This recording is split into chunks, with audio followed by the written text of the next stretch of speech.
అంటే దేవుళ్ళ మీద ప్రమాణాలు చేసి రైతుల్ని మోసం చేసిన ప్రభుత్వం ఈరోజు ఈ కాంగ్రెస్ ప్రభుత్వం, ఈ ముఖ్యమంత్రి రేవంత్ రెడ్డి గారు.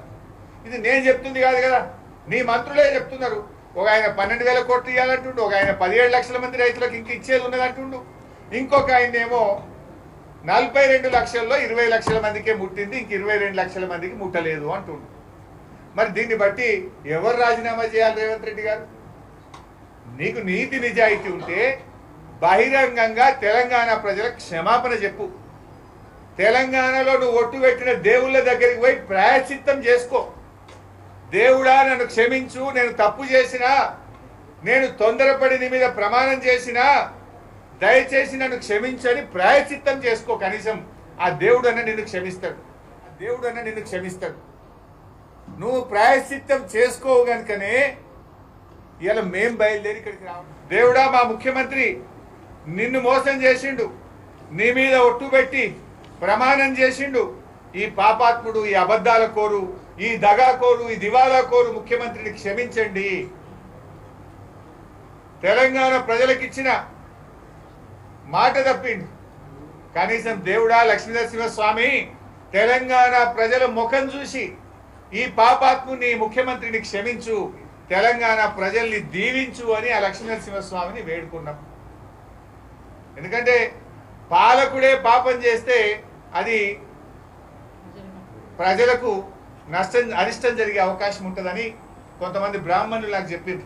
పాలకుడు పాపం చేస్తే రాష్ట్రానికి ప్రజలకు అరిష్టం చుట్టుకుంటారు సార్ అంటే, ఈ ప్రజలకు అరిష్టం కలగద్దు, ప్రజలకు నష్టం జరగద్దు, ఈ పాపం చేసిన ముఖ్యమంత్రిని క్షమించు, తెలంగాణ ప్రజల్ని కాపాడు లక్ష్మీనరసింహస్వామి అని ఆ దేవుణ్ణి వేడుకోవడం కోసం మేము ఇక్కడికి వచ్చాం.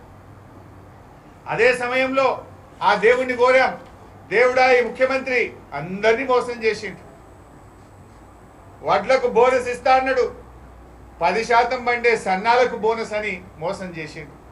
అన్ని రకాల పంటలకు బోనస్ వచ్చేదాకా, రైతులందరికీ రుణమాఫీ జరిగేదాకా, రైతు భరోసా కింద ప్రతి రైతుకు 7,500 వచ్చేదాకా పోరాడే శక్తిని మా బీఆర్ఎస్ పార్టీకి, మా నాయకులకు, మా కార్యకర్తలకు అందించని ఆ లక్ష్మీనరసింహ స్వామిని మేము వేడుకున్నాం.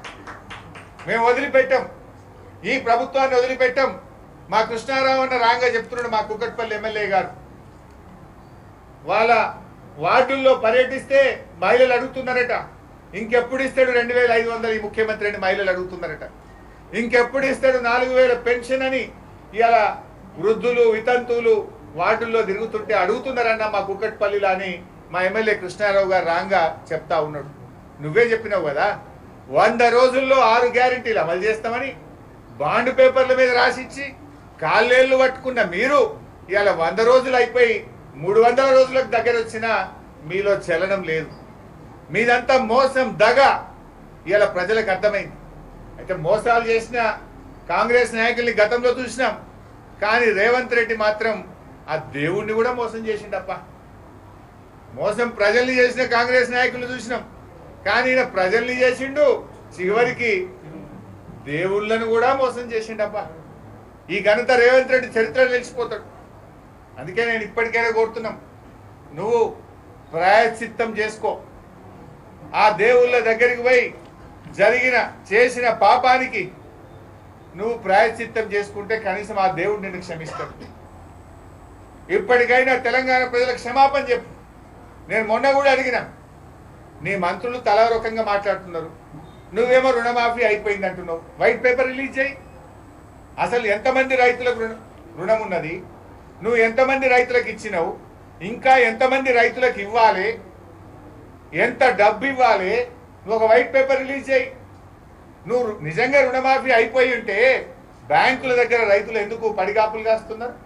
వ్యవసాయ శాఖ అధికారుల చుట్టూ కాళ్ళ చెప్పులు ఎరిగేటట్టు రైతులు ఎందుకు తిరుగుతూ ఉన్నారు?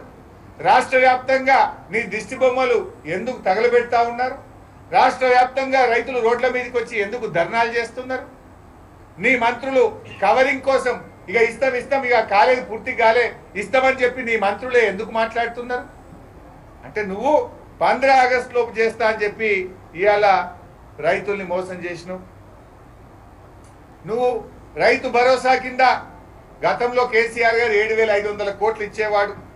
ఇవాళ ఆ 7,500 కోట్లు కూడా ఇవాళ ఆగస్టు నెలాఖరికి వచ్చినా ఇంతవరకు నువ్వు ఇయ్యలే. అది ఎప్పుడు ఇస్తావు మరి? ఎంతో మంది చిన్న సన్నకారు రైతులు ఇవాళ అప్పులు చేసుకునే పరిస్థితి వచ్చింది. నిజంగా 2 లక్షల పైన ఉన్న వాళ్ళ మీద ఈ ప్రభుత్వానికి క్లారిటీ లేదు. ఇవాళ ఉదయం నా మొబైల్కి ఒక రైతు మెసేజ్ పెట్టిండు, అన్నా నాకు 6 లక్షల అప్పు ఉన్నది, 2 లక్షలు మాఫీ చేయమంటే 4 లక్షలు కట్టమంటున్నారు. ఈ 4 లక్షలు నేను ఏడికెళ్ళి తేవాలన్నా? 3 రూపాయల వడ్డీకి తేవాలన్నా? 4 రూపాయల వడ్డీకి తేవాలన్నా? వడ్డీ వ్యాపారులు కూడా ఎవరు ఇచ్చే పరిస్థితి లేదు. ఇప్పుడు నేను అప్పు మాఫీ కోసం కొత్త అప్పు చేయాల్సిన పరిస్థితి వచ్చిందని 2 లక్షల పైన అప్పున్నటువంటి రైతులు వాపోతున్నటువంటి పరిస్థితి. నువ్వు ఇస్తానని 2 లక్షలు ఇచ్చేయి, నువ్వు ఆ కట్టుమనే నిబంధన ఎందుకు పెడతా ఉన్నావు? కట్టుమనే నిబంధన పేరు మీద రైతులను మళ్ళీ 3 రూపాయలకు 4 రూపాయలకు బయట అప్పులు తెచ్చుకునే పరిస్థితి ఎందుకు కల్పిస్తా ఉన్నావు? నువ్వు ఇచ్చిన మాట ప్రకారంగా రైతులందరికీ, అర్హులైన వాళ్ళందరికీ ఆ 2 లక్షలు ఇచ్చి నీ యొక్క నిజాయితీ నిరూపించుకో.